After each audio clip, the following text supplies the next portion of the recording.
फेसबुकमा राम्रै भ्युज गइरहेको छ, फलोअर्स पनि राम्रै छ, तर अर्निङ सुरु भएको छैन भने के गर्ने त? साथीहरू, पछिल्लो समयमा धेरैले फेसबुकबाट राम्रो कमाई गरिरहेका छन्। तपाईलाई पनि कमाउन मन छ, फेसबुकमा काम गर्छ भने यो भिडियोलाई अन्तिमसम्म हेर्नुहोस्। तपाईले फेसबुकले मागेका यी चीजहरू पूरा गर्नुभयो भने तपाईले छिट्टै फेसबुकबाट अर्निङ सुरु गर्न सक्नुहुनेछ।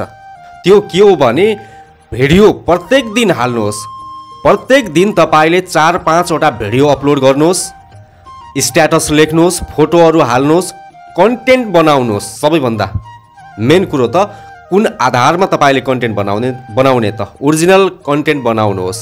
प्रत्येक दिन तपाईले आफ्नै ओरिजिनल कन्टेन्टका 4-5 वटा भिडियोहरू अपलोड गर्नुहोस् है। अनि सँगै लाइभ पनि बस्नुहोस् र तपाईको भ्युज पनि त्यही आधारले जाँदै गयो, फलोअर्स पनि त्यही आधारले बढ्दै गयो भने फेसबुकले तपाईलाई छिट्टै नै कन्टेन्ट मोनिटाइज पठाउँछ।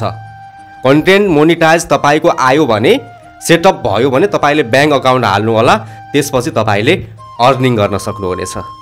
अहिले तपाईले कन्टेन्ट मोनिटाइज पाउनु भएको छैन, कुनै सेटिङ छ कि केही गर्नुपर्छ कि भन्ने तपाईलाई लाग्छ भने त्यस्तो केही पनि छैन, यसको सेटिङ पनि छैन, केही छैन। तपाईले काम गर्दै जानुभयो भने फेसबुकले, मेटा कम्पनीले तपाईलाई आफै पठाउँछ।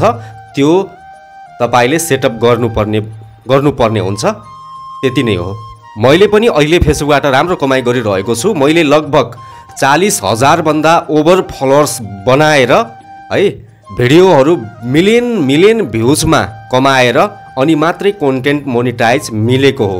साथीहरू, धेरै गाह्रो छ, रुनुपर्छ कन्टेन्ट मोनिटाइज पाउनको लागि, एकदमै गाह्रो छ हजुर। त्यही भएर हो आजभोलि सामाजिक सञ्जालमा जे पायो त्यही, जस्ता पायो त्यस्तै छाडा भिडियोहरू मान्छे किन बनाउँछ त है? यस्तो भिडियोहरू दर्शकहरूले धेरै नै हेर्छन्, रुचाउँछन्, त्यही आधारले कमाइ हुन्छ भन्ने हिसाबले बनाउँछन्।